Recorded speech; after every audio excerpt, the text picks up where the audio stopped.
Fog drifts across the valley, heavy and unrelenting, swallowing the world in silence. In the distance, a single church bell tolls, slow and mournful, as if warning the living to turn away. The landscape feels frozen in time, yet beneath that stillness lies something restless, something that cannot be contained by earth or stone. Every culture has its warnings, every family its secrets, and every community a story that should never be spoken aloud. Tonight, we will enter one of those stories. A tale not of strangers or distant monsters, but of a mother, someone who once embodied care, sacrifice, and protection. A woman who crossed a threshold no one was meant to cross, and in doing so, she became the very thing she once swore to protect her children from. The story begins not with a beast lurking in the wild, nor with a murderer on the road, but with a ritual. Ancient, obscure, whispered about in fragments passed down through generations.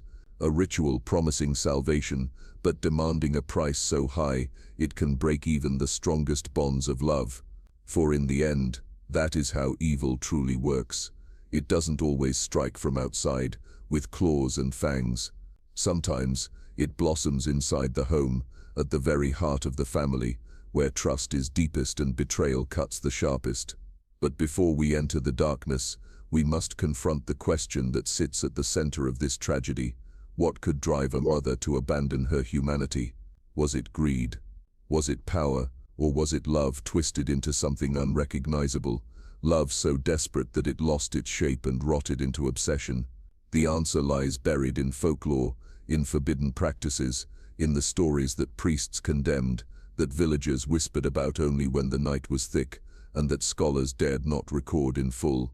The idea of a monstrous mother is not new. From the ancient Greek tales of Lamia, cursed to devour her own children, to the ghostly weeping figure of La Llorona stalking the rivers of Mexico, cultures across the world have warned of what happens when the sanctity of motherhood is corrupted. Such stories echo through centuries, not because they are fanciful, but because they touch on something deeply human, a fear of losing the person meant to be our greatest protector. The mother's embrace is supposed to be the safest place in the world, but what if that embrace is the very thing that dooms you? Imagine it, the same hands that once cradled her children now reaching for them with hunger in her eyes. The same lullabies that soothed them to sleep now replaced by murmured incantations in a tongue that does not belong to the living. This is not the tale of a beast in the woods. This is the tale of a beast in the home, and the ritual that birthed her was not discovered in the shadows of some ruin, but hidden in plain sight, passed down quietly through whispered remedies, folk prayers and charms meant to heal and protect. One step at a time, what looked like care became obsession. What began as a search for protection became the path to destruction. We open this story the way so many of these tragedies begin, with desperation. For it is desperation that makes people reach where they should never reach, desperation that makes a loving mother open the door to something that should have remained sealed. Somewhere in the gap between hope and despair, she found words never meant to be spoken. She found instructions never meant to be followed. She found a ritual that promised to give her what she most longed for, and she believed that with enough determination, she could take the power and control it. But rituals have no masters. They are living contracts, ancient pacts that twist the will of anyone foolish enough to believe they can cheat the rules of existence. The mother who dared to perform it may have thought she was making a choice for her children's safety, but she was already standing at the edge of the abyss. And once you step too close to that abyss, something always looks back at you. The villagers would later speak of strange lights flickering from her windows, of cries in the night that sounded almost human but never quite right, of shadows that stretched too long across her floor. They whispered that she had been warned. They whispered that she had been tempted. They whispered that what she had brought into her home was not salvation, but a monster that wore her face. This is the story of that transformation. A story where love, grief, and the hunger for forbidden power all collide in one moment of choice. Tonight we will not merely tell you of what happened, we will walk step by step through the ritual, through the first signs of her change, through the terror that her family endured, and through the echoes that still haunt the land she once walked. Make no mistake, this is not a ghost story meant to be enjoyed safely by the fire. This is a warning about what waits in the shadows of human desperation, a warning about how quickly the line between mother and monster can dissolve when ancient forces are invited in, and most of all, a warning that sometimes the scariest monsters are not born in the dark, they are made by our own hands through choices we can never take back. So stay with me now, as we step into the fog, into the night, and into the ritual that turned a mother into something else entirely. Because once we begin, there is no turning back, and perhaps by the end, you will ask yourself the same question that haunted those who witnessed it. Was the monster created by the ritual, or did the ritual only reveal what had been waiting inside her all along? Before the whispers of ritual, before the nights when the shadows in her home moved on their own, she was simply a woman like countless others. A mother, a wife, a neighbor. She lived in a modest house that stood at the edge of the fields, where the smell of soil and grain clung to the walls, and the seasons carved their rhythm into daily life. To those who passed her on the road, she was unremarkable, just another face in the fabric of the community. Yet those who knew her spoke of her quiet strength, of the way she endured hardship with a patience that bordered on stubbornness. Her story does not begin in darkness. It begins in light, in the ordinary tenderness of a woman who dedicated her life to her family. The mornings were filled with the sound of children stirring from sleep, with bread warming on the hearth, with her voice carrying soft instructions as she kept the house alive. She was known for her kindness, for the way she nursed sick neighbors without asking for payment, for the way she would share food even when her own cupboards were bare. There are always two sides to such stories, the one remembered by those who lived it, and the one reconstructed in whispers after tragedy. Some say she had a smile that could put anyone at ease, that she was the type of woman who believed no wound was too deep to heal, no misfortune too great to endure. Others, looking back after the horrors that followed, claimed they saw something in her eyes long before the ritual ever took place, an unspoken hunger, a restlessness that no kindness could mask. Perhaps both were true. Perhaps the seeds of what was to come were already planted, invisible until they bloomed. What is certain is that she loved her children fiercely. To them she was the center of the world. Her hands were the first they reached for when they stumbled. Her voice was the last sound they heard before sleep. In her arms they believed nothing could harm them, and like so many mothers throughout history, she carried their burdens as though they were her own. Illnesses, fevers, nightmares, she faced them all with an iron resolve that only a parent can understand. But beneath her devotion lay a quiet struggle. Her family was not wealthy.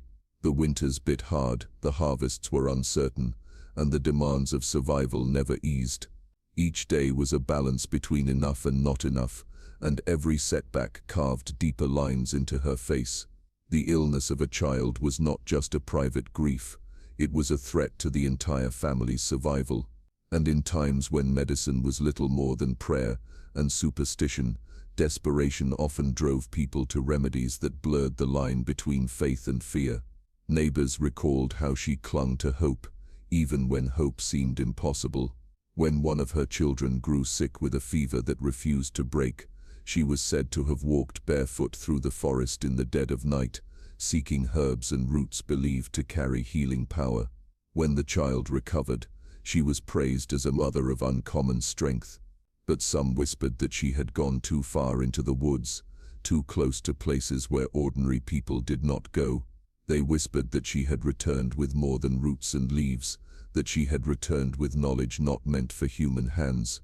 Still, in those early years, she remained beloved. She laughed with her children in the fields, sang as she kneaded dough, and knelt in church like everyone else. She wore her humanity openly, and the mask of normalcy was convincing. The community saw only a mother trying to keep her family alive, and in her struggles they saw reflections of their own. Yet every life has its cracks. Those closest to her would later recall moments when her gaze lingered too long on the flames in the hearth, as if she saw patterns no one else could see. They would speak of the way her prayers sometimes drifted into words that sounded unfamiliar, words that carried weight even if no one understood them. Was it imagination? Was it hindsight coloring memory with fear? Or were those early signs that something was already stirring beneath her surface? What makes her story so haunting is not just the ritual that followed, but the knowledge that she once lived so close to what we all recognize as normal. She could have been anyone's mother, anyone's neighbor, anyone's friend. The tragedy is not born from a stranger becoming a monster. It is born from love, from desperation, from the most human of desires, to protect the ones we cherish at any cost. That desire left unchecked would soon twist into something no one could have predicted. For now we hold on to the image of her before the darkness, a woman standing in the morning light, brushing dust from her apron, calling her children to the table, her laughter echoing in the walls of her modest home, the smell of bread filling the air. A portrait of simplicity and devotion, but history, and perhaps something more sinister, was already moving against her. The forces that had been waiting in the shadows for centuries were watching, patient and silent, ready to answer her call the moment she reached for them. And she would reach. Not yet. Not in these days of calm, but soon. Her life, balanced precariously between survival and despair, was drifting ever closer to the edge. One tragedy, one sickness, one loss too many, and she would step into a place from which there is no return. That is where her story was always leading. That is where the mother we see now would begin to disappear. For it is easy to look back and mark the moment she became a monster. But the truth is, the transformation began long before. It began here.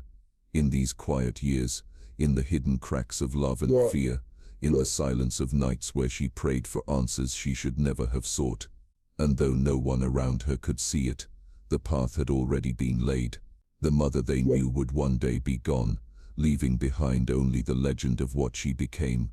There is a saying in many villages, every family keeps a book, even if it is never written down. It is not bound in leather or pressed with ink. It is carried in whispers, in prayers spoken softly at night, in gestures passed from mother to daughter when no one else is listening. These are not the histories recorded in church records or government archives. These are the histories that live in shadows, fragments of remedies, warnings and incantations that stretch back centuries. The mother at the center of our story carried such fragments within her bloodline. No one knows exactly how they began, only that they survived every generation in secret. A word here, a charm there, a recipe written into the margins of a cookbook. To most they looked harmless, superstition meant to keep away illness, misfortune, or the wandering spirits said to roam the night. But behind those simple words was something older, something darker, something that had outlived the rise and fall of empires. Her grandmother was said to have known prayers for childbirth that were not found in any church. Neighbors claimed she could stop bleeding with a touch, that she could speak to the wind and know when storms would arrive. Whether this was truth or exaggeration hardly mattered. What mattered is that in the child's mind, power and protection were inseparable. She learned early that words carried weight, and that not all words belonged to the world of light.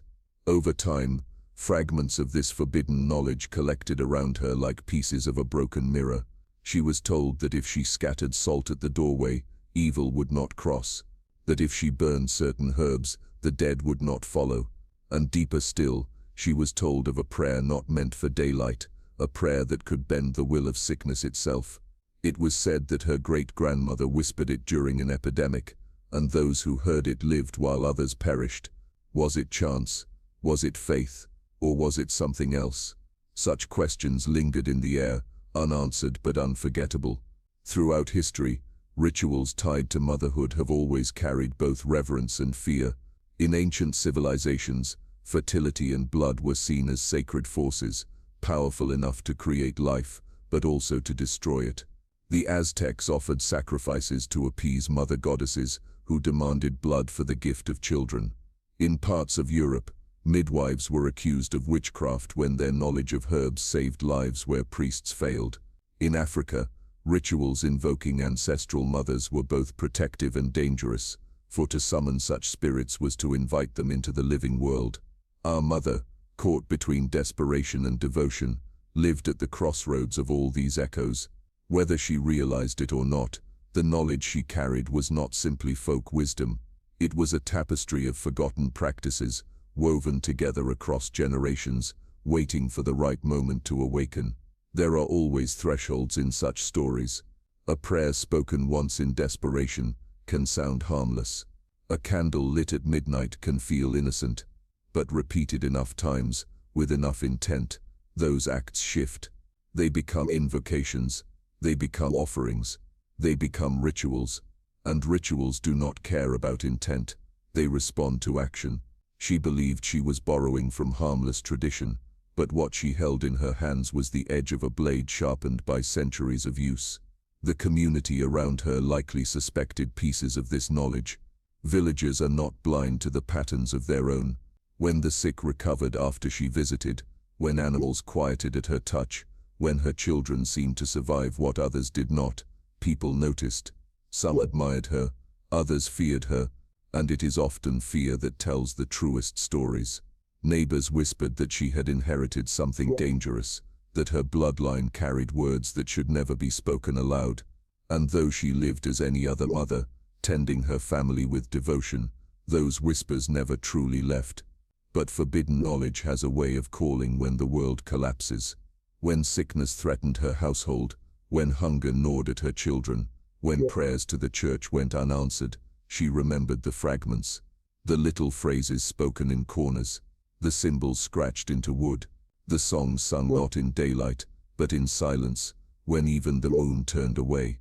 Those echoes grew louder in her mind, like voices pressing closer, promising that salvation was within reach, if only she would ask for it. She likely believed she could control it, that she could take only what she needed and nothing more. This is the oldest lie of all forbidden knowledge, the promise of control. The truth is that once the words are spoken, once the symbols are drawn, it is not the human who commands the ritual, it is the ritual that commands the human. It is not a tool to be used, it is a door. And once a door is opened, something always steps through. The ritual she would eventually perform was not written in a book she discovered hidden beneath floorboards. It was not handed to her in a single moment of revelation. It was stitched together from these fragments, these echoes, pieces of knowledge scattered like bones across time, waiting for someone desperate enough to arrange them into a shape that could breathe again. She became that someone. Imagine her in those early days of descent, poring over scraps of memory. The way her grandmother's voice trembled when she spoke certain words, the strange rhythm of a lullaby that never seemed to soothe so much as it seemed to bind. The way her hands shook as she drew patterns in the dirt, unsure if she was recalling or inventing them. She was not learning something new. She was remembering what had always been there waiting inside her. History is filled with such figures, ordinary people who stumbled upon dangerous knowledge and found themselves reshaped by it. In ancient texts they are called witches, sorcerers, mediums. In folklore, they are women who strike bargains with the dead, who trade pieces of their humanity for glimpses of power. And always, their stories end the same way, with tragedy. The mother we follow was no different. By the time she gathered these fragments into a whole, she no longer saw them as whispers, she saw them as answers. In her mind they were not curses, they were salvation. She believed she had discovered a way to protect what she loved most. But knowledge that survives in shadows does not survive for free. It survives because it feeds on those who use it. And it was hungry. The echoes of forbidden knowledge had become a song in her head, one she could no longer silence. All that remained was for her to sing it aloud. Desperation is a slow poison. It does not strike in a single moment. It seeps, it lingers, it takes root in the cracks of daily life until it becomes the air one breathes. For the mother, the weight of survival had always been heavy, but there came a season when it grew unbearable. The crops failed that year. The rains came too early, then stopped too soon, leaving the soil cracked and brittle. Livestock grew thin, their ribs pushing through their hides like sharpened bones. Hunger does not visit politely. It gnaws, it humiliates, it drives good people to their knees. And in that season, the family found themselves standing at the edge of ruin. Yet it was not hunger alone that pushed her closer to the abyss. One of her children fell ill. The boy had always been fragile, prone to fevers that came without warning, but this time the sickness would not pass. His breath rattled at night, his body burned with heat that no water could quench. Doctors were a luxury the family could not afford, and the local priest offered little more than prayers and promises.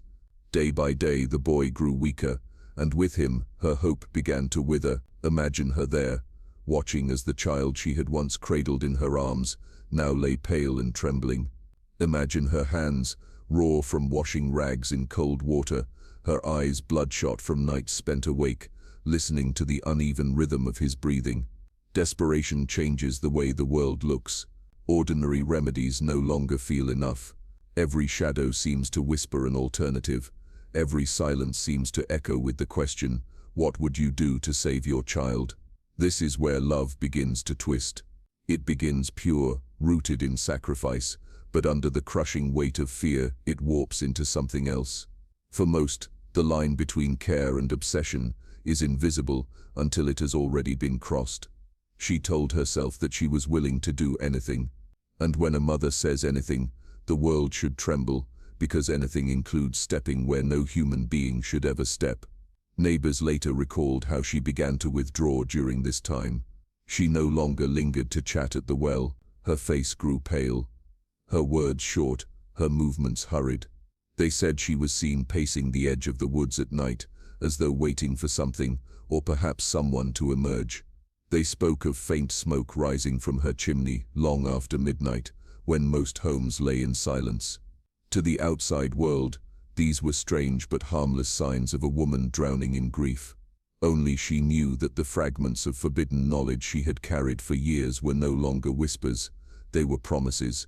It is in times like these that the human mind becomes most dangerous to itself. When conventional paths collapse, the forbidden path begins to shine like a beacon. To a desperate heart, it does not look like danger. It looks like hope. She remembered the rituals her grandmother spoke of in hushed tones, the prayers that had saved lives when nothing else had worked. She remembered the lullabies with their strange rhythms, the charms meant to ward off death. In her mind, they were no longer fragments of superstition. They were keys to a door she swore she would open, if it meant pulling her child back from the brink. But desperation does not allow for clear choices. It clouds judgment. It whispers lies. She may have believed she was making a rational decision, but in truth, she was already caught in the gravity of something far older and far darker. Every night she prayed, and every night the words she spoke grew less like prayers and more like bargains. Each candle she lit at her child's bedside was no longer simply light against the dark. It was an offering, a signal to forces waiting in silence. There is a pattern in stories like this, one repeated across cultures. When famine strikes, when plague spread, when hope collapses, it is often women, the caretakers, the healers, the mothers, who are driven to the edges of society's comfort. History remembers them as witches, not because they were inherently wicked, but because they carried the unbearable burden of keeping families alive in a world that offered them nothing. Our mother was no exception. The line between healer and heretic, between protector and monster, was as thin as the veil of breath over her child's chest. Her husband, overwhelmed with his own grief, grew distant. He worked the fields until his hands bled, but he could not provide what was needed. Neighbors offered pity, but pity does not fill bellies or cool a fever. She began to feel utterly alone, as though the world had turned its back on her. In that isolation, the whispers grew louder. You have the words. You have the power. Why do you not use them? And so the weight of desperation pressed down until there was no longer any space for doubt. She told herself that no cost was too great, no boundary too sacred. If the boy survived, the price would be worth it. She convinced herself that the ritual was not a sin, but an act of love. And in that belief, she found the strength, or perhaps the madness, to take the final step. She began to prepare, quietly at first, so that no one would notice. Small tokens gathered from the fields, herbs picked not for their healing, but for their symbolism, stones marked with symbols whose meanings had been lost to time but carried weight nonetheless. She hid them carefully, weaving them into the ordinary objects of the household so that her husband and children would not see. To the untrained eye, she was a mother clinging desperately to routine. But to those who could see deeper, she was a woman building an altar to something she barely understood. The boy's condition worsened. His cries grew faint, his skin clammy, his breath shallow, and with each faltering gasp, her resolve hardened. She was no longer simply a mother. She was becoming something else, something driven by forces larger than love or fear. She was becoming the vessel for the ritual that had waited in her bloodline for generations. And so the weight of desperation did what despair always does. It broke the barrier between human and inhuman, between love and obsession, between mother and monster. In the silence of those nights, as she prepared her heart for what she was about to do, she ceased to be simply a grieving woman. She became a doorway for something ancient, something hungry, something that would answer her call, but never in the way she hoped. Her choice had been made. The ritual would not remain a whisper any longer. The night chosen for the ritual was not one of chance. Desperation had guided her for weeks, perhaps months, and in that time she had begun to recognize patterns. The moon's shape, the silence of animals, the taste of the air before a storm. Whether she realized it or not, she was aligning herself with a rhythm that stretched beyond the human world, a rhythm known only to those who had crossed the threshold before her. When the sky was thick with clouds and the wind stilled into a suffocating silence, she knew the moment had arrived. The house itself seemed to resist. Candles sputtered when she lit them. The wooden beams groaned, as though the walls were aware of what was about to happen. Her husband had gone to bed, exhausted, his trust in her still unbroken. The children slept uneasily, restless without knowing why. Only she remained awake, her hands trembling as she arranged the objects she had hidden in plain sight. There was nothing extravagant about them. A bowl carved from stone, filled with water taken from a stream where no sun touched the surface. A bundle of herbs bound with twine, their scent acrid and sharp enough to sting the nose. Bones, not human, not yet, but small and brittle, collected from birds and mice that had wandered too close to her home. And the most important of all, a lock of her sick child's hair, placed carefully at the center of it all. To anyone else, it would have looked like superstition, the desperate gestures of a woman clinging to fading hope. But to her, every piece carried weight. Every item was a symbol, a key, a note in a song that had been passed through generations. She believed she was assembling protection. What she was truly building was an invitation. She began with the words. At first they tumbled awkwardly from her lips, half-remembered, the rhythm uneven.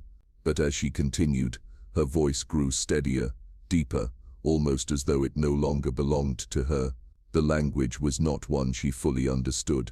Each syllable seemed to scrape at the edges of her mind, cutting into her thoughts like shards of glass. Yet she pressed forward, her desperation pulling her past the pain. The room shifted. It was subtle at first, a flicker of shadow where no one moved, a draft of air, though the windows were sealed. The flame of a candle bent sideways, straining as if against an unseen current. She kept chanting. She had to. Stopping now would mean admitting defeat, and defeat meant death for her child. Her hands moved next. She ground the herbs into the bowl, their bitter scent filling the air, stinging her eyes until tears streamed down her face. She dipped her fingers into the mixture, smearing it across the floor in shapes that no one had taught her, yet she somehow knew. Circles within circles, lines that bent at unnatural angles, symbols that seemed to shift even as she drew them. Later, some would say these markings matched those found in ancient sites scattered across continents, carved into stones that predated recorded history. But she could not have known that. She was only following the pull inside her, guided by something she could not name. Then came the offering. She pressed the bones into the circle, arranging them like spokes of a wheel, each pointing inward toward the lock of hair.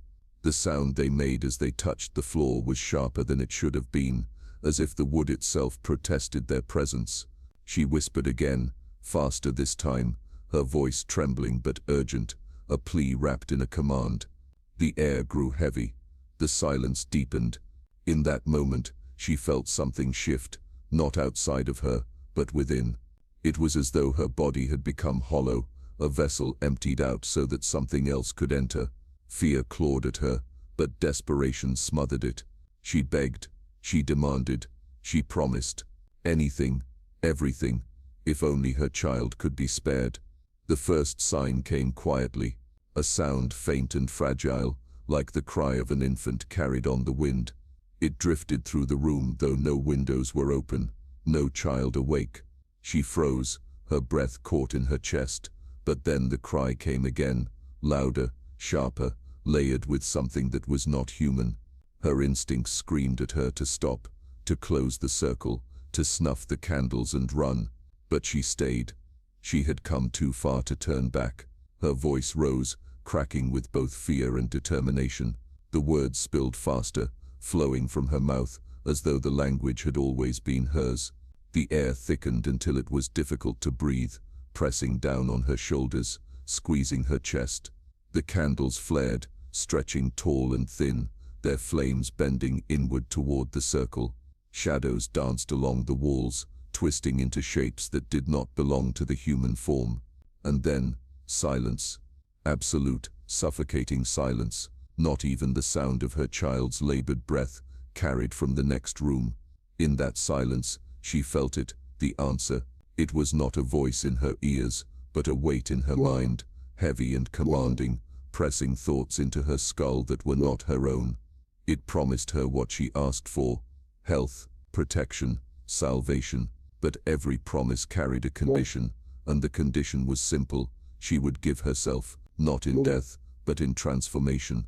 She agreed without hesitation. Love blinded her to the cost. She thought she could carry any burden, pay any price, if it meant her child would live. But the forces she had summoned do not trade in fairness. They trade in hunger. The room shuddered. A low hum vibrated through the floor, rising until it rattled the walls.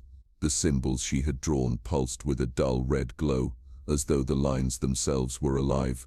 The lock of hair in the center of the circle twisted, blackened, and dissolved into ash. The bones cracked and split, their fragments scattering outward like shards of glass. And in the heart of it all, she felt something enter her. Not in flesh, not in form, but in essence. It seeped into her bones, coiled around her veins, settled into the very rhythm of her heart. For a moment, she could not move. Her vision blurred, her ears rang, her skin burned as if fire crawled beneath it. She opened her mouth to scream, but the sound that escaped was not human. It was deeper, older, carrying a resonance that shook the house itself. The ritual was complete. When it was done, the candles extinguished all at once, leaving her in darkness. The air was thick with the stench of burnt herbs, and something else, something metallic, like the sharp tang of blood, though no blood had been spilled. She collapsed to the floor, gasping, trembling, her body foreign to her. For a moment, she believed she had failed, that all of it had been for nothing. But then, from the next room, she heard her child stir. The rattling breath had steadied, the fever had broken. He whispered weakly for her, and in that moment, she wept with relief. She had saved him. At least, that is what she believed. She cradled that moment like a jewel, convincing herself the ritual had worked exactly as intended. She did not yet understand the truth, that what had entered her was not a gift, but a parasite, that what had healed her child had also begun to hollow her out, that the ritual was never about saving him. It was about claiming her, and though she did not yet see it, her transformation had already begun. At first, there was relief. The boy's fever broke as though it had never existed. His skin cooled, his breathing steadied, and by morning he was sitting upright, asking for food. To the family, it was nothing short of a miracle. To the mother, it was proof that her sacrifice, her secret ritual, had been worth every ounce of fear. She smiled, exhausted, but triumphant, and for a brief moment she believed that the nightmare had ended. But miracles are never free. The price is never revealed all at once. It begins small, disguised as coincidence, hidden in shadows so that by the time it is undeniable, it is already too late. The first change was physical, though subtle enough that only she noticed. Her reflection seemed different. When she looked into the mirror, the woman staring back was familiar, but off, her eyes darker than before, her skin carrying a pallor that no amount of sunlight could erase. Sometimes, her features blurred at the edges, as though her reflection was not fixed but shifting, searching for a shape it liked. She told herself it was exhaustion, the result of sleepless nights, but in her heart, she knew better. Then came the animals, dogs that once wagged their tails at her door, now growled when she passed. Cats arched their backs and hissed, vanishing into the shadows as if her presence had become poison. Birds avoided her garden, their songless silence falling over the house like a curse. Even the family's own livestock shied away, eyes rolling with terror when she approached. Animals see what humans cannot, and what they saw was no longer simply a woman. Her husband noticed, though he did not understand. He told her she seemed colder, distant. He said she no longer laughed with the same warmth, no longer touched with the same gentleness. Her hands, once soft and steady, now lingered too long, their grip unnerving. She brushed away his words, insisting she was only tired, only weary from the ordeal. But at night, when he slept, she lay awake, staring into the darkness, feeling something stir beneath her skin. The dreams were the worst. They began quietly, shadows flickering at the edge of her vision, voices too faint to make out. Then they grew louder, clearer. She dreamed of places she had never seen, endless forests where the trees bent like bones, rivers running red, skies torn open to reveal vast shapes moving beyond the stars. In these dreams, she was no longer a mother but something larger, something primal. She walked through villages where children cried and doors slammed shut, and wherever she went, silence followed. When she woke, her body ached, as though she had truly walked those roads. And then there were the whispers. At first she thought they belonged to her dreams, but soon they bled into waking life. They came when she was alone, murmuring from the corners of empty rooms, threading through the rustle of leaves, hidden in the hum of the wind. They spoke in the same language she had used during the ritual, harsh, guttural, scraping syllables that clawed at her ears. She did not always understand the words, but she understood the meaning. They wanted her to continue, to open the door wider, to feed what she had invited in. The children, innocent and unguarded, noticed in their own way. They grew wary of her touch. They whispered to each other when she left the room, frightened by the way her eyes seemed to linger too long, by the way her voice sometimes cracked into tones that did not sound like hers. One night, her youngest daughter woke screaming, insisting she had seen her mother standing in the doorway, smiling with teeth too sharp, too many. But when the husband rushed in, the mother was in bed, feigning confusion, her nightdress damp with sweat. Neighbors began to murmur, as well. They claimed that when she walked through the village, the air grew colder, that shadows stretched unnaturally long behind her. Some swore they saw her lips moving, though no words were spoken, as if she was speaking to someone unseen. Others avoided her entirely, crossing the road or closing shutters as she passed. Their fear was not unfounded. There was something about her presence now that unsettled even the bravest souls, something that whispered danger even when she smiled. Still, she clung to her justification. Her child was alive. That fact alone silenced the doubts in her mind.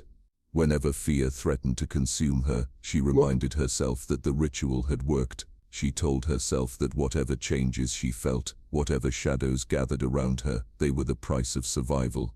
And was survival not worth any cost? But the truth was unavoidable.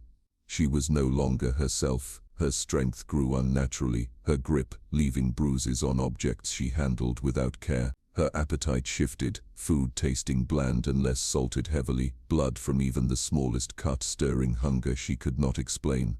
She found herself drawn to the woods, wandering deeper than before, losing track of time, until she returned at dawn with mud-caked feet and no memory of where she had gone.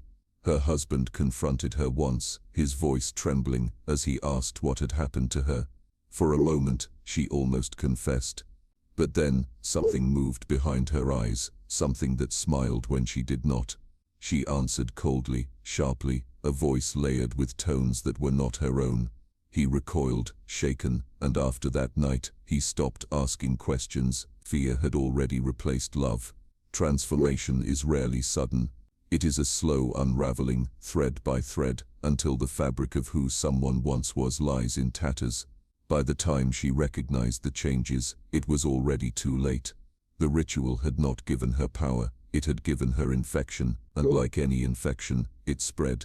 It claimed her reflection, her dreams, her voice, her body, piece by piece. It was hollowing her out, filling the empty spaces with something monstrous. But the cruelest part was this: she still loved her children, that love never left. She held them, kissed their foreheads, whispered promises to protect them. Yet behind her smile lurked something else, something that watched them not with tenderness, but with hunger. It was as if two selves fought within her, the mother who had sacrificed everything, and the creature born from that sacrifice. And every day, the mother grew weaker, while the creature grew stronger. The first transformation was not claws or fangs, or a body twisted beyond recognition. It was subtler, more insidious. It was the transformation of presence, of aura, of soul. She was still a woman in flesh, but in spirit, she was becoming something entirely different. A mother no more, but the beginning of a monster, and though no one in the household dared speak it aloud, they all felt it. The children in their fearful glances, the husband in his silence, the neighbors in their unease, even the animals, who refused to come near. They all knew the truth before she did. The woman they loved was slipping away, and something else was taking her place. There comes a moment in every descent when the illusion shatters, when the thin veil of normalcy can no longer conceal the truth lurking beneath. For her, that moment did not come with claws tearing through her skin, or with horns splitting from her skull. It came in silence, subtle, undeniable, the kind of silence that buries itself in the bones of everyone who feels it. The family had lived in unease for weeks, their fear like a fog they tried to ignore. They whispered about her when they thought she was asleep. But even then, their voices shook. They sensed the mother they knew was slipping, yet they clung desperately to the scraps of her humanity, hoping against hope that what was left could still be saved. But love, like everything else, has its breaking point. The first true fracture appeared in her eyes. They no longer reflected light in the same way. Candle flames seemed to bend strangely in her gaze, as though swallowed into some depthless void. At times her pupils stretched unnaturally, blooming wide in daylight like those of a predator stalking its prey. Her children noticed it most, for they were forced to look into those eyes each night at supper. They began to lower their heads when she spoke, unable to meet her stare without trembling. Her voice followed next. At first it cracked, then layered, one tone slipping over another like overlapping echoes. It was not always constant, but in moments of anger or excitement, her words seemed to arrive from two throats at once. Sometimes her husband thought he heard whispers spill from her lips, even when she was silent, as if she carried conversations with something unseen. He said nothing. Silence had become his only shield. The changes were undeniable, but worse than her body's betrayal was her behavior. The love that had once defined her seemed twisted. She still touched her children's faces, still kissed their hair, but her caresses lingered too long, her grip too firm. A mother's embrace had become a predator's hold. She spoke of protection, of devotion, but her words dripped with obsession, as though her children were no longer individuals but possessions, treasures to be hoarded. And then there were the nights she vanished. At first her husband thought she was tending to the sick child, though the boy no longer coughed or wheezed. But soon he realized she was leaving the house entirely. He would wake to the sound of the door creaking open, only to find her gone until dawn, returning with bare feet and dirt under her nails. She never explained where she went. When he asked, she only smiled, her teeth gleaming strangely in the half-light. The neighbors spoke in hushed tones now, warning their children not to wander near the family's home. They whispered of strange sounds echoing from the woods at night, of shapes moving between the trees that were too large, too fast to be human. Some swore they saw her silhouette at the edge of the village, standing perfectly still, watching for hours before slipping back into the darkness. None dared confront her. The most chilling sign, however, came from her children themselves. They began to dream as she did. They woke screaming of forests filled with bones, of rivers that smelled of iron and rot, of a woman with their mother's face but eyes like coals, reaching for them with arms too long. They refused to sleep alone, clinging to one another in terror. And though they never said it aloud, each of them understood the unthinkable. The monster in their dreams was the same woman who tucked them in at night. Folklore across the world speaks of women who cross the threshold between mother and monster. In Slavic tales there is Baba Yaga, the witch of the woods who devours children. In Mesopotamian legend, there is Lilitu, who preys on infants and stalks the night. In Japanese stories, there is the Oni Baba, the crone who lures travelers only to feed on their flesh. Though the names and faces change, the theme remains the same. The nurturer becomes the devourer, love transforms into hunger, and the sacred bond between mother and child is corrupted into its darkest reflection. What is most chilling is that she did not fight it.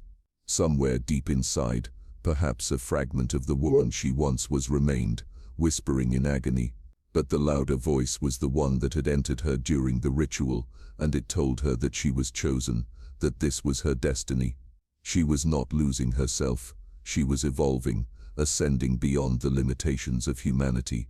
She believed it, because the alternative, that she had damned herself and her family, was too unbearable to face.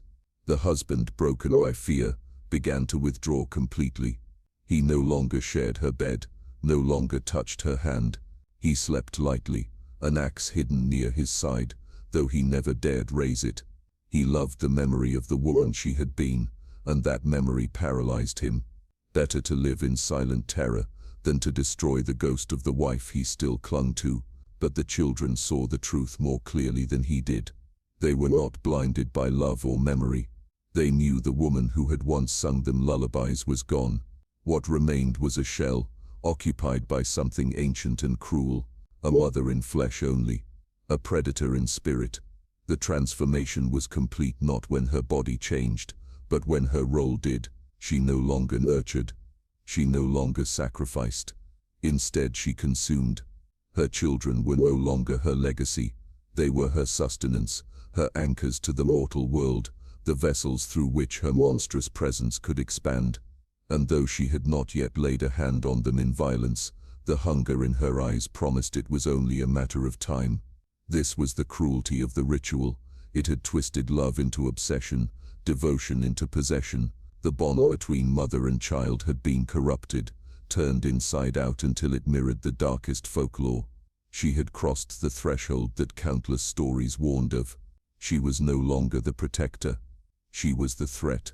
And though her family did not yet speak the words aloud, the truth was already written in their silence, in their fear, in the way they shrank from her touch. The woman they once knew was gone. What remained was something else entirely. She was a mother no more. The body always betrays the soul. No matter how long she tried to conceal the corruption within her, it began to leak outward, seeping through skin and bone, until the illusion of humanity could no longer hold. At first, the changes came in whispers, almost invisible, unless one was looking closely. Her skin paled further, not in the way of sickness, but in the way of wax, like a candle half melted, almost translucent in certain light. Veins rose to the surface, dark and twisting, pulsing faintly as if something larger than blood moved within them. When her children brushed against her, they recoiled at the unnatural heat of her flesh, too hot, feverish, as though her body burned from within. Her hair, once thick and shining, began to thin and fall away in strands. Yet for every patch that vanished, new growth sprouted, coarser, darker, as if belonging to another creature entirely. Her fingernails thickened, curling slightly at the tips, faint ridges forming along their length. They left shallow scratches in wood and stone when she wasn't careful, though she never admitted this to anyone. The hunger followed next. Food lost its taste almost entirely. Meat charred over the fire, bread baked fresh from the oven, None of it satisfied her anymore. She forced herself to eat for appearances, but the effort left her nauseous. Instead, she found herself lingering when her husband cut himself chopping wood. The sight of blood sparking something primal in her chest. She dreamed of it, warm, fresh, filling her mouth, coating her tongue. She would wake with her teeth clenched, her jaw aching, the taste of iron haunting her tongue, though she had consumed nothing. And then came the sounds. The family began to hear her moving at night, soft at first, footsteps pacing the hall, boards creaking under her weight. But the longer it continued, the stranger the noises became, scratching beneath the floorboards, the low rasp of breath that did not sound entirely human, a guttural growl echoing faintly from the walls, rising in pitch until it resembled a voice. They tried to ignore it, but the sounds grew bolder, following them through the house, surrounding them. The children begged to sleep with their father, but even his presence did little to shield them from the sounds that reminded them their mother was no longer alone inside her body. The husband, broken but not blind, began to notice more. Her movements had grown erratic, jerking in ways that betrayed unnatural strength. He once caught her in the woods at dawn, crouched over a freshly killed deer. Its belly was torn open, its entrails glistening in the dirt, but no weapon lay nearby. She turned to him with blood smeared across her chin, her eyes glowing faintly in the dim light. For a moment, he thought she would lunge at him. Instead, she simply smiled, her lips wet and red, and whispered a single word in that guttural tongue: hunger. He fled, but he did not leave her. Fear anchored him, as much as love once had. He could not abandon his children, though he knew every day in that house placed them closer to ruin. The children, too, began to see the one monster bleed through the mother. Her shadow no longer matched her form. Sometimes it stretched tall and thin, other times bent and hunched as though something larger crouched within her skin.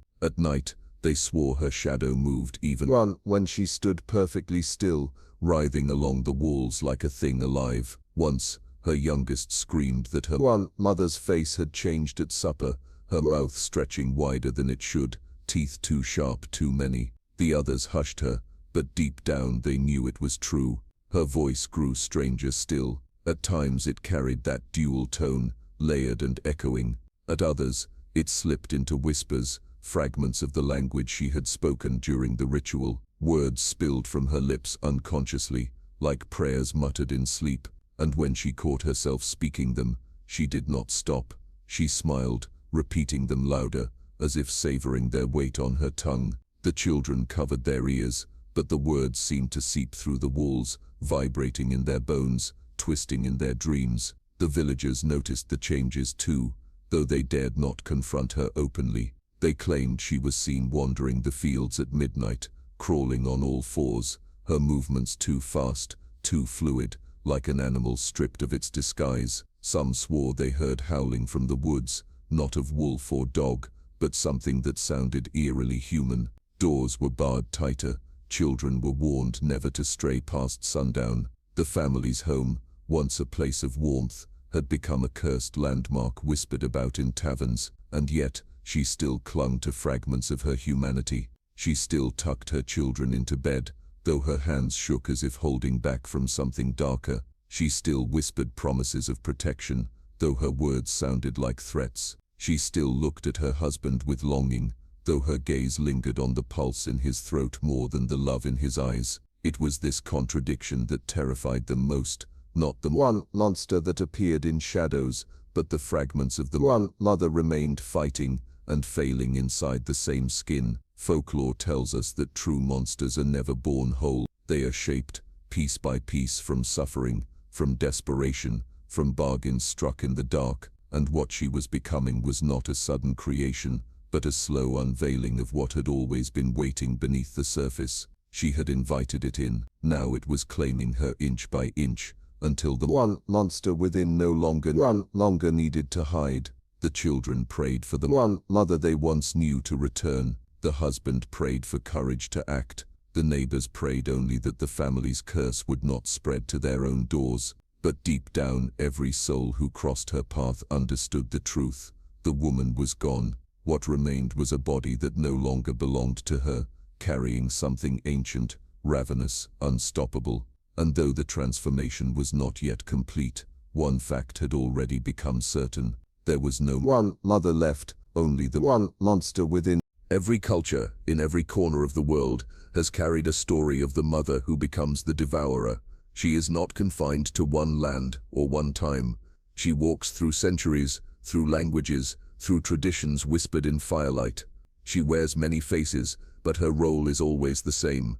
The sacred bond between mother and child is corrupted, twisted, and inverted until love becomes hunger and nurture becomes destruction. In ancient Mesopotamia, she was known as Lilitu. Later, she would evolve into the more familiar Lilith, a night demon said to steal infants from their cradles. According to some traditions, she was the first wife of Adam, cast aside for refusing submission, cursed to roam the night and feast upon children.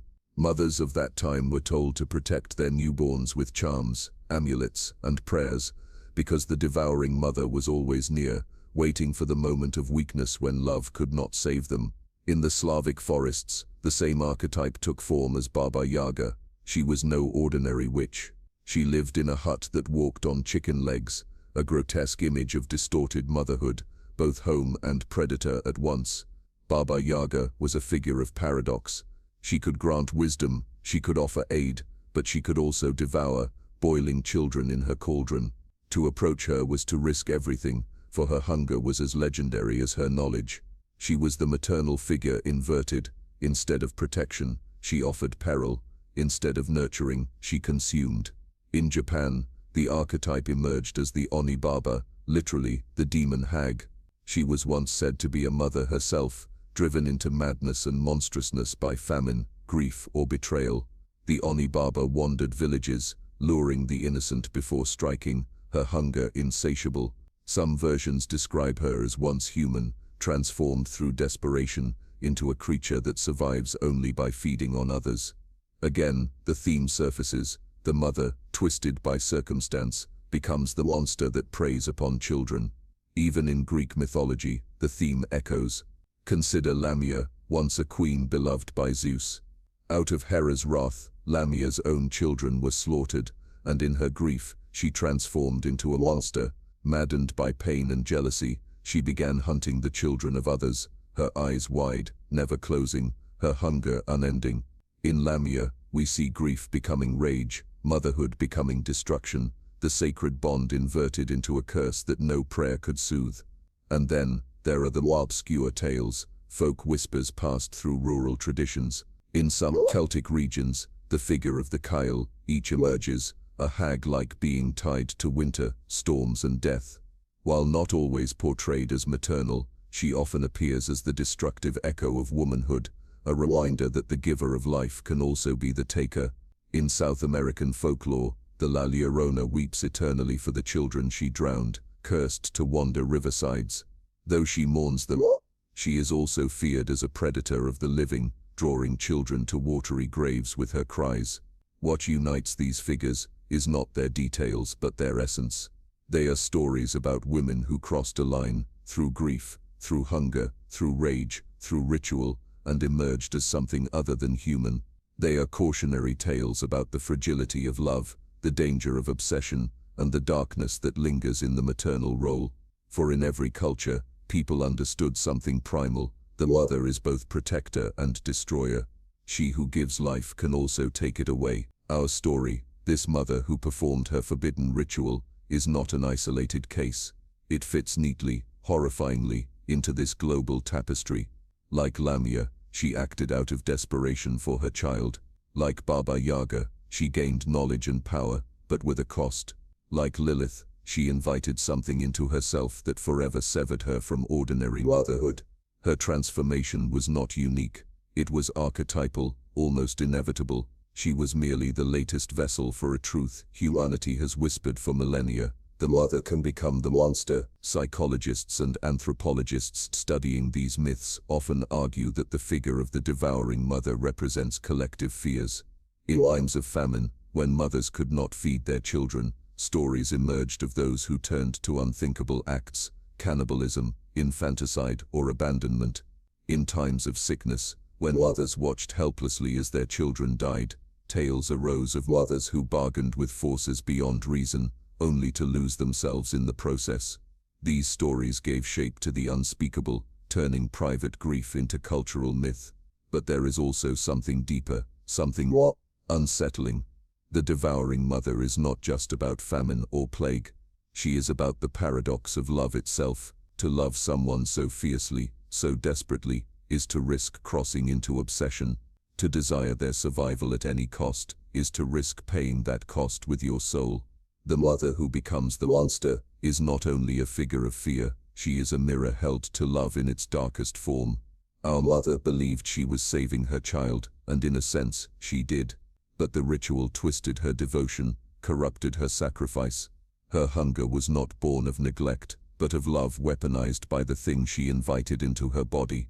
She became the very archetype humanity has warned against, the nurturer inverted, the protector transformed into predator. The villagers may not have known the names of Lilith or Lamia, but when they saw her shadow stretch too long, when they heard her voice fracture into inhuman, they recognized her nonetheless.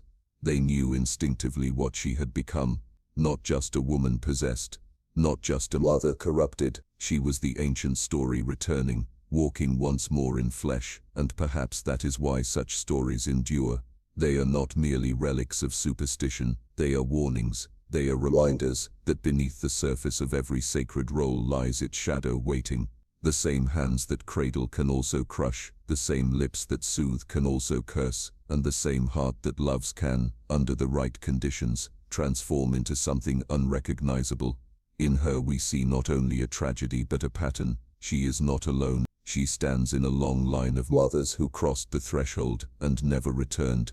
And as her children cowered beneath her shadow, as her husband trembled in silence, as her neighbors whispered and crossed themselves, they were not only watching a woman unravel, they were watching the old folklore come alive, dressed in the skin of someone they once loved. She was no longer simply a victim of ritual. She was no longer simply a mother. She was the devouring mother, an echo of every monstrous matriarch the world had ever feared. Once, the house had been a place of warmth. Its walls rang with children's laughter, its hearth glowed with the smell of bread, its corners hummed with the quiet rhythm of a family bound by love. But when the ritual was complete and the transformation began, those same walls became something else entirely. They became the boundaries of a cage, the stage for a slow and private terror. It began with silence. Where once the family gathered at supper speaking of chores, weather, and the small joys of village life, conversation dwindled, words dried up, as if every member of the family feared that speaking too much might awaken something listening in the shadows. The clink of spoons against bowls became the loudest sound. The children kept their eyes low, chewing quickly, desperate to leave the table. The husband sat rigid, his hands clenched so tight his knuckles whitened, his gaze fixed anywhere but her face. And she smiled. Her lips curved in a parody of warmth, her eyes watching each of them with a hunger that made their skin crawl. Nights were the worst. The house creaked and groaned as it always had, but now each sound carried menace.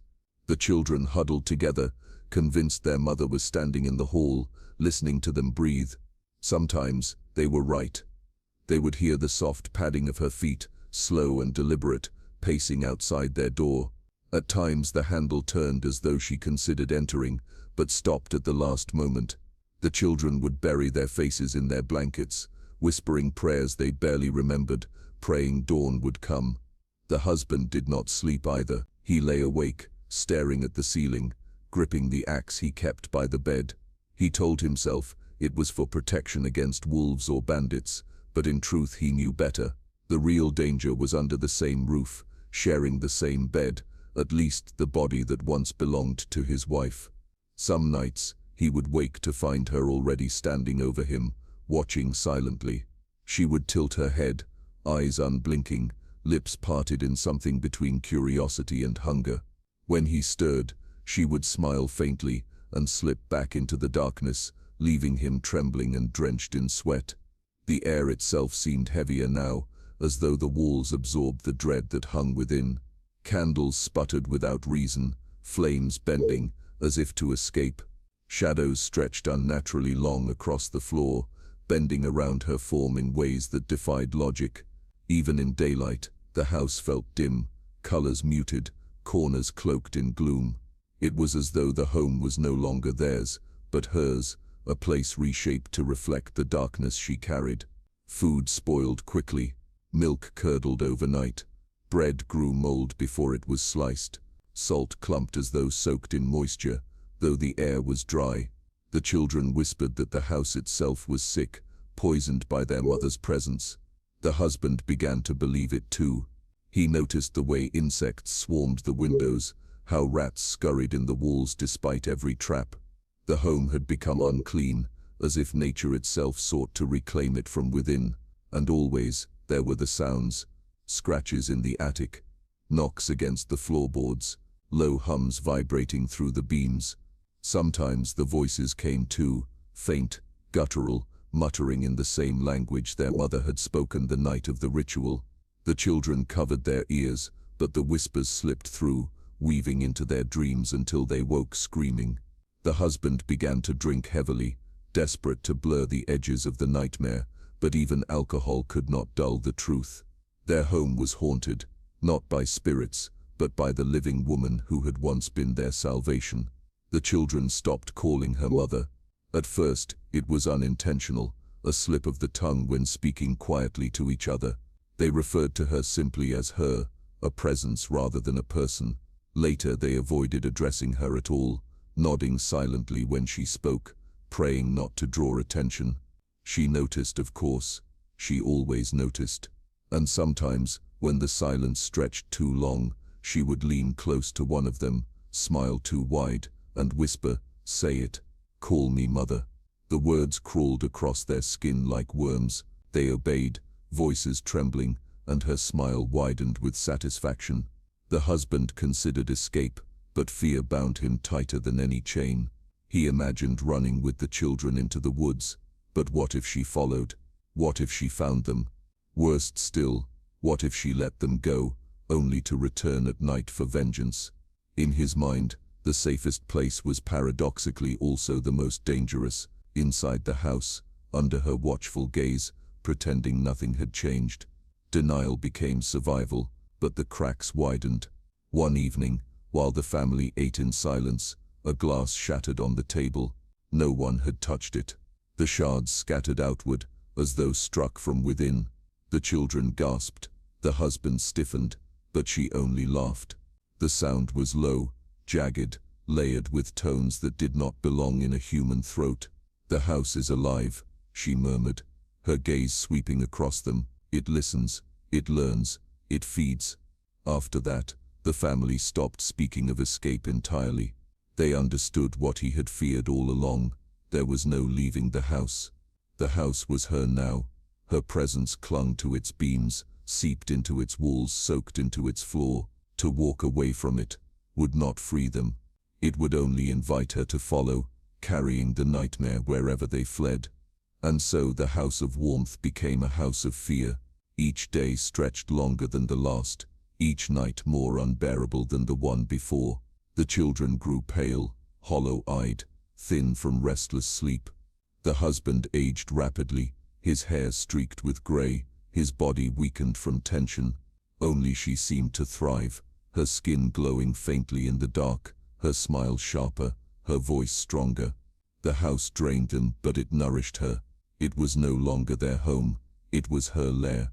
And within those walls the family realized the cruelest truth of all: monsters do not always come clawing at the door.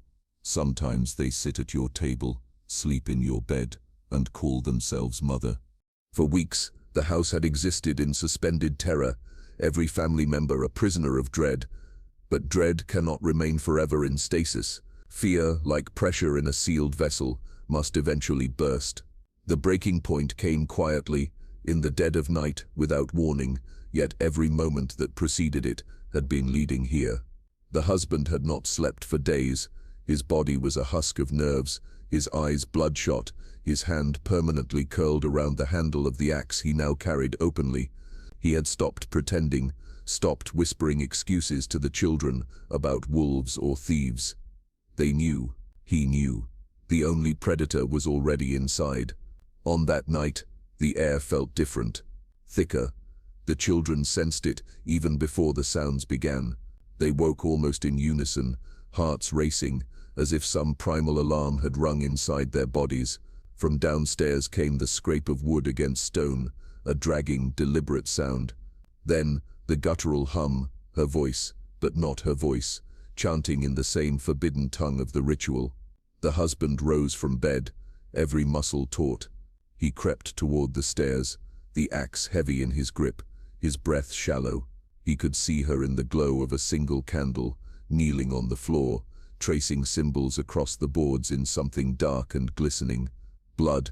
He couldn't tell if it was animal or human, but the smell was coppery, unmistakable. Her hair hung wild over her face, her body swaying as she muttered. And then she stopped. Slowly she lifted her head and looked directly at him. Her eyes gleamed, pupils blown wide, reflecting the flame like an animal's. A smile crept across her lips. "You watch me as though I'm not yours," she whispered. "But everything I do for you, for them." Her hand gestured vaguely toward the children's room upstairs. He raised the axe a fraction, his body trembling. His voice cracked as he forced the words out. "Stay away from them."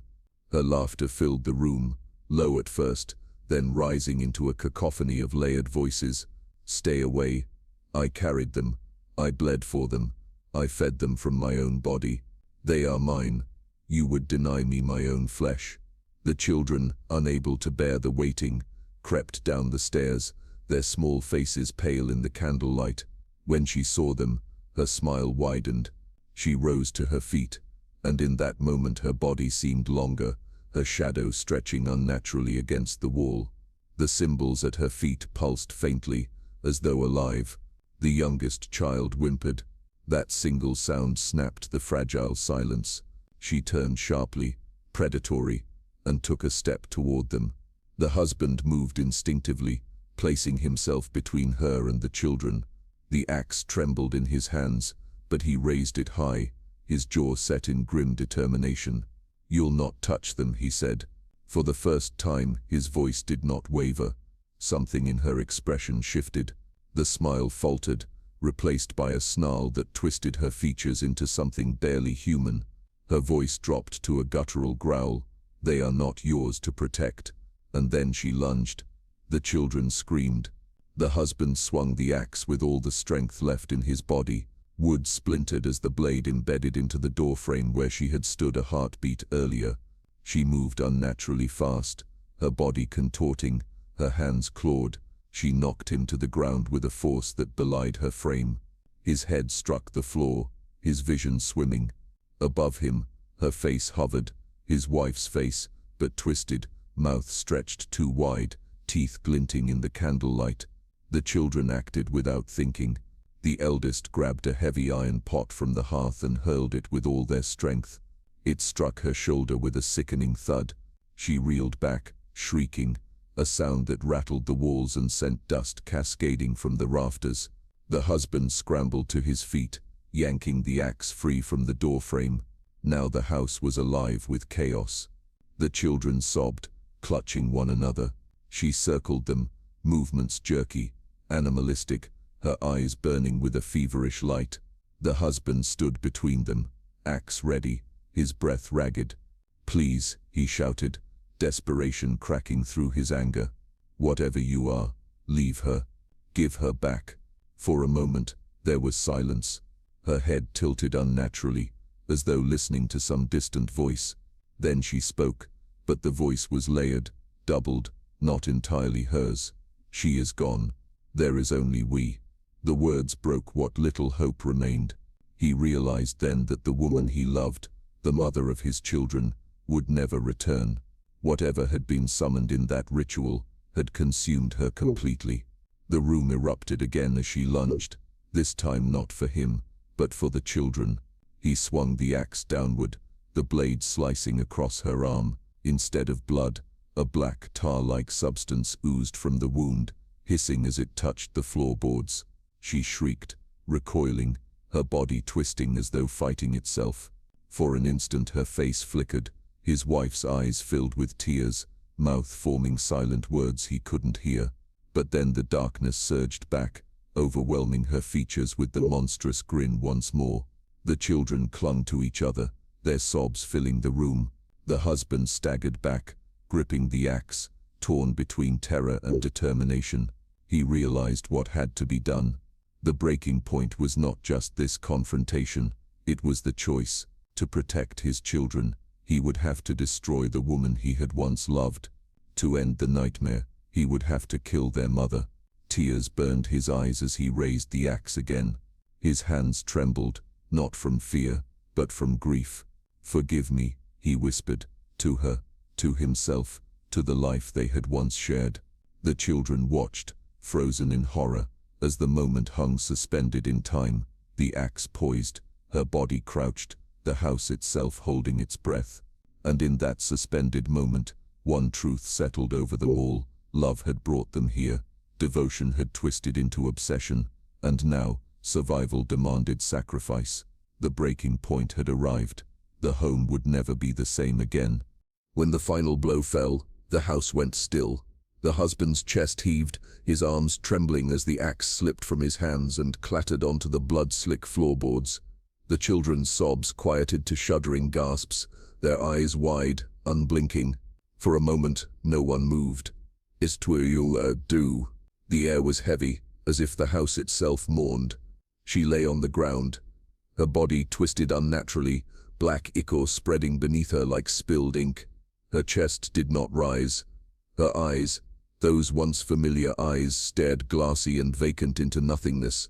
And yet, even in death, there was something wrong. Her shadow clung too tightly to the floor, stretched at angles that defied the candlelight.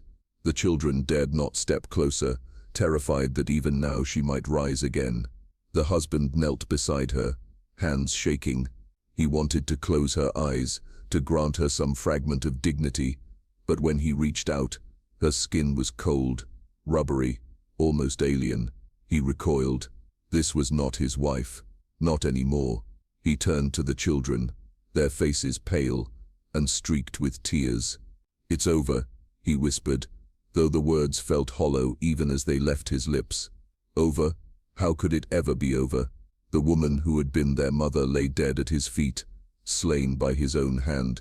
The ritual, the darkness, the nights of terror, none of it could be erased. They had survived, yes, but survival had its price. The silence that followed was suffocating. No one dared to move.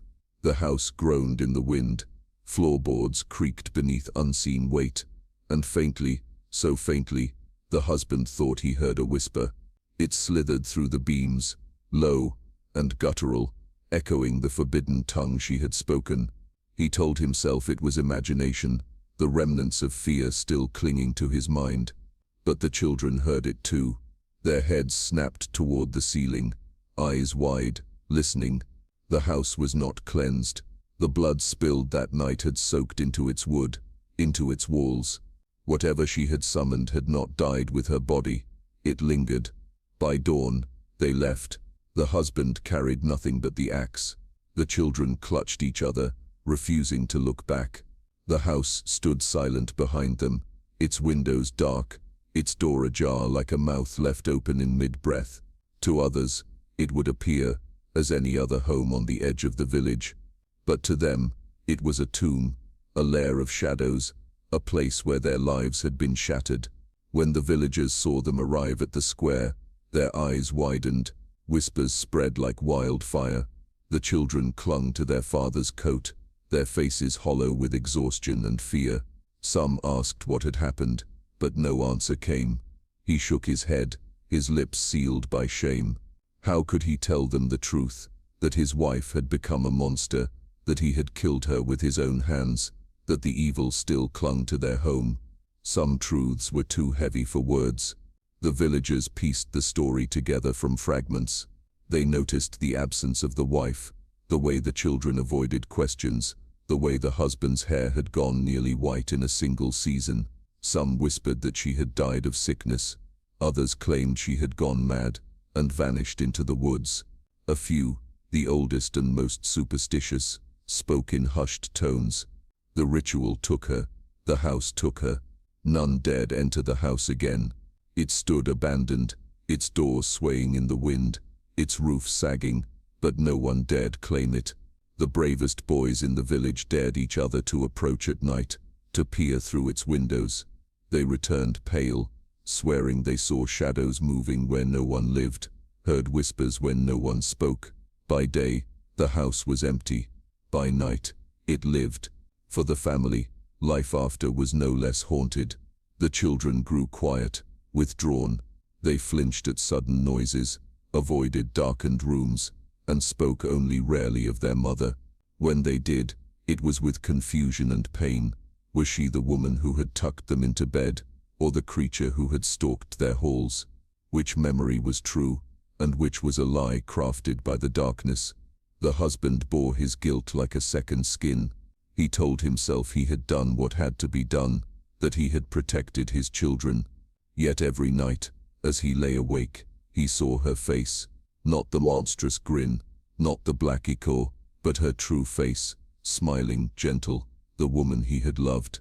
He heard her laugh, remembered her voice, and felt the weight of the axe in his hands. In his dreams, she asked him why. In his dreams, he had no answer. The villagers grew wary of them. Though no one accused them directly, an unspoken suspicion hung in the air. Crops failed near their fields. Milk soured too quickly. Dogs barked at their approach.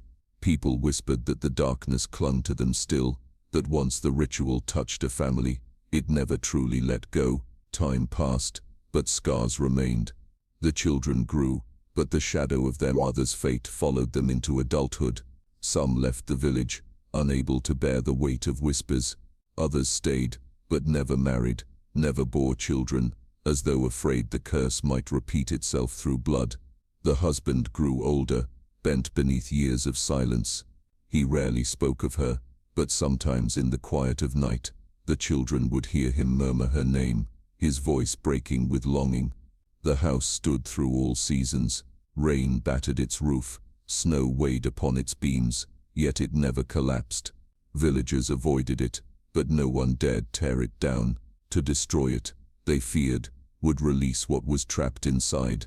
So it remained, a scar upon the land, a reminder of what had been. Travelers passing through would sometimes ask about it, pointing to the abandoned home with its dark windows and sagging frame. The villagers would only shake their heads and mutter, "Best not to ask."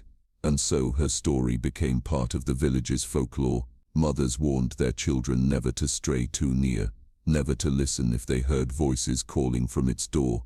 Boys who sought to prove their bravery, tested their courage against its silence, always returning with eyes wide, swearing they had felt unseen hands brush against them.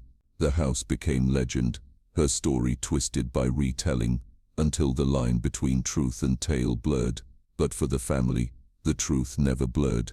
They carried it in their bones, in their dreams, in the silence that lingered between them. They knew the monster had not been a tale told to frighten children. She had been their mother. She had been real, and though her body was gone, her shadow remained, stretching endlessly through their lives.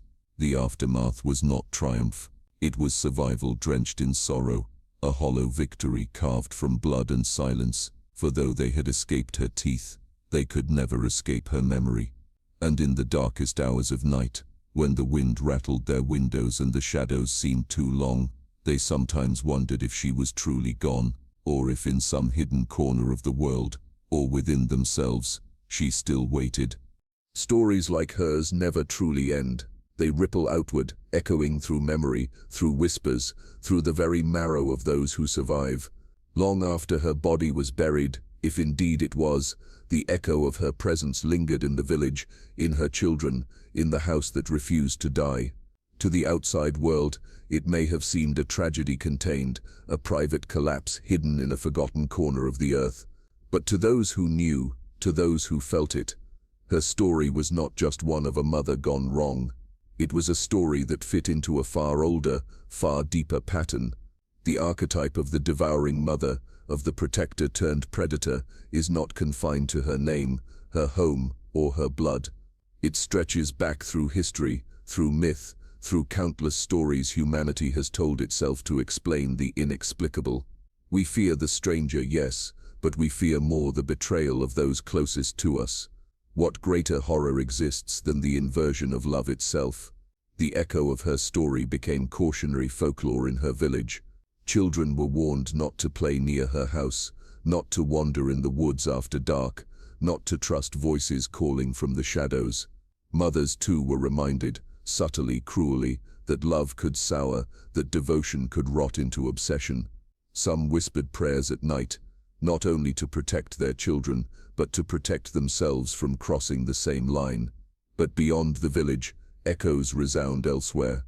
Across cultures, across continents, the curse of love inverted, of ritual gone wrong, emerges again and again.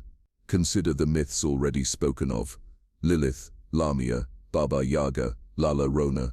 In each tale something sacred, motherhood, devotion, sacrifice, becomes corrupted. The woman who should nurture becomes the one who destroys. The home, which should protect, becomes the place of terror. Her story does not stand alone. It joins a chorus of legends that whisper the same warning: devotion, unchecked, can become destruction. Historians who dig into such tales often uncover real tragedies at their root. Famines where desperate mothers made impossible choices. Plagues where grief curdled into madness. Villages where strange illnesses or sudden deaths needed explanations. And so stories of curses, rituals, and monstrous mothers filled the silence. Perhaps her story too will be explained away in time, as disease, as hysteria, as madness. Yet explanation does not erase memory. And in the memory of her family, of her children, of the villagers who watched the house decay into legend, she was not just a symbol, she was real. What makes her story endure is not merely its horror, but its intimacy. Monsters that come from outside can be fought, barred, driven away. But when the monster grows from within the family, from within love itself, there is no defense. The children did not fear a stranger in the woods. They feared the footsteps of the woman who once rocked them to sleep. The husband did not take up his axe against a wolf. He took it up against the woman he had vowed to love until death.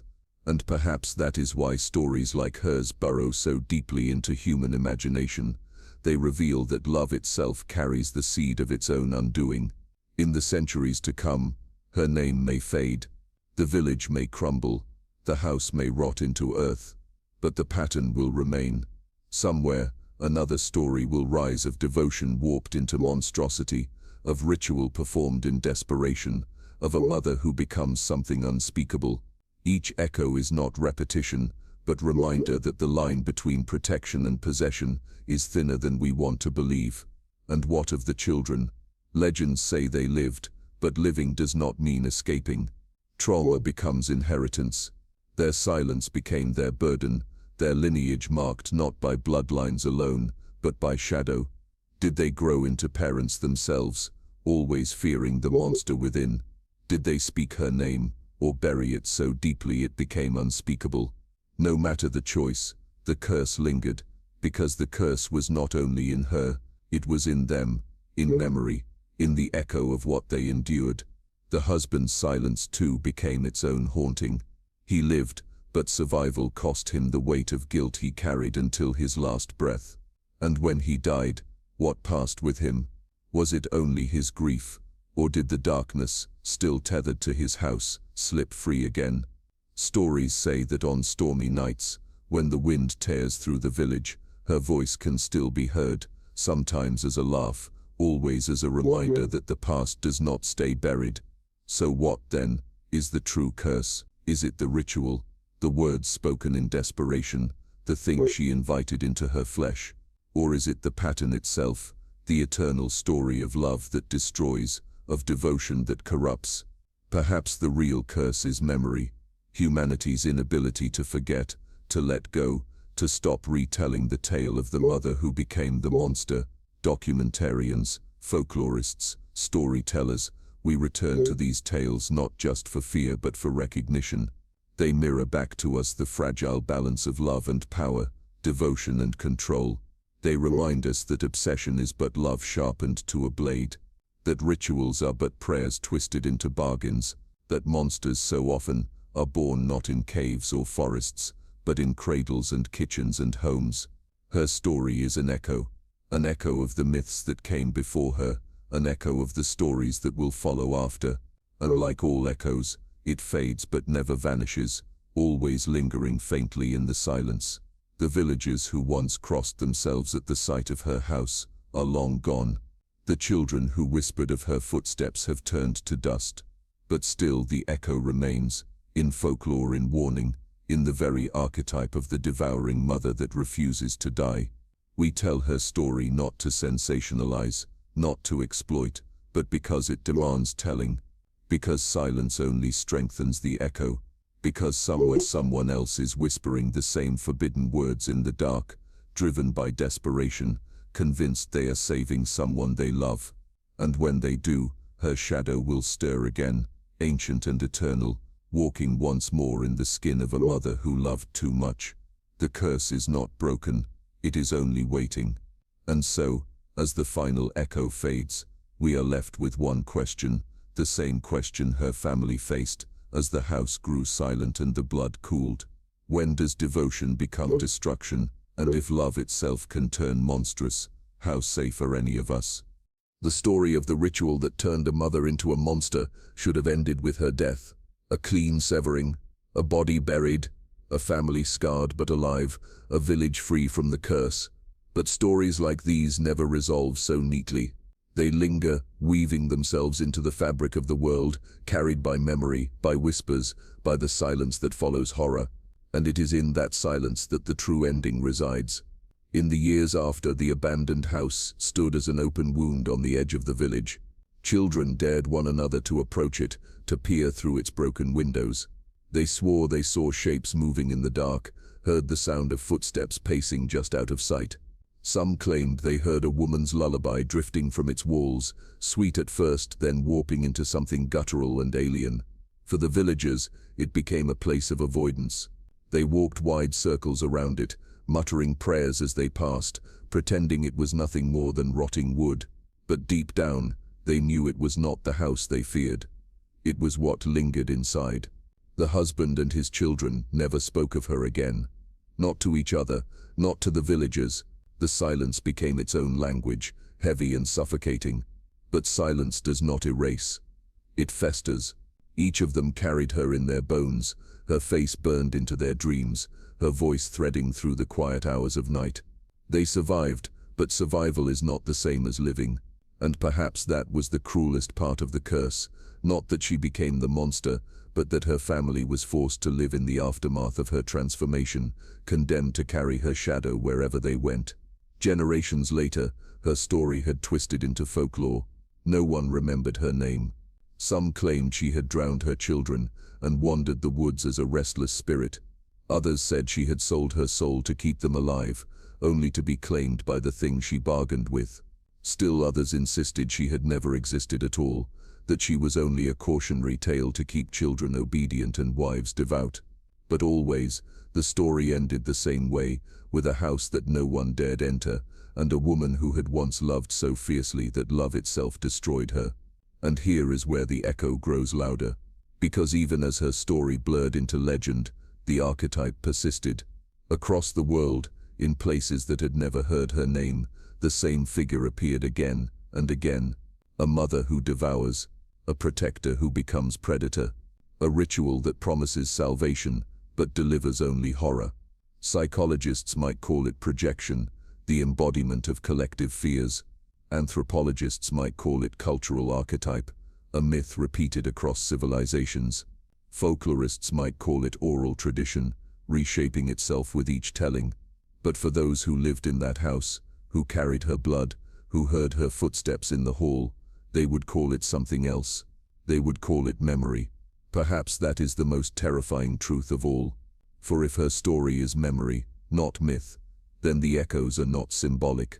They are literal, which means that somewhere, somehow, another mother may whisper the same words, perform the same ritual, make the same bargain. And if so, the curse is not locked in the past. It waits. Consider the warnings hidden in folklore. Mothers told not to look too long into the dark, not to call upon forces they cannot name, not to bargain with the unknown. These warnings are not just moral lessons, they are survival instructions, written in blood across generations. To ignore them is to invite the same fate. And yet, desperation has a way of erasing caution. How many mothers, in their grief, in their hunger, in their desperation, have turned to the forbidden? How many more will? The echo of her curse is not confined to the village, or the house, or her family. It is in every whispered lullaby, every superstition, every story of love turned monstrous. It is in the way we cross ourselves when we hear strange noises at night. It is in the way we fear the dark, not for what is outside, but for what may be lurking inside, the people we love, the homes we build, the roles we sanctify. Her story teaches us a cruel truth. The monster we fear most is not the one scratching at the window. It is the one who sits at our table, who holds our hand, who tucks us into bed. The monster is not stranger, but familiar, not foreign, but intimate. And that is why the story endures, because it forces us to ask, what if love itself can betray us? What if devotion can devour us? In the end, there is no neat conclusion, no tidy ribbon to wrap around the tale. The husband died burdened with guilt. The children grew into adults marked by silence. The village carried whispers that became legend. The house decayed, but never truly emptied. And the echo of her voice, her footsteps, her presence, carried on, through folklore, through fear, through the simple act of retelling. Even now, as you hear her story, as her image forms in your mind, you become part of the echo. You carry it forward, however faintly. You will remember the house on the edge of the village, the ritual performed in desperation, the mother who became a monster. You will remember her laughter, her shadow, her hunger, and in remembering, you keep her alive. So perhaps this is the final curse, that once you know her story, you can never unknow it. She walks with you now, as she walked with her children, as she walked through the halls of that house. She lingers in your thoughts, in the quiet hours, in the darkened corners of your own home. And if one night you wake to the sound of footsteps in the hall, soft, deliberate, patient, do not call out. Do not listen too closely. For some echoes are not just memory. Some echoes are invitation. And the mother who became the monster is always listening, always waiting, always hungry.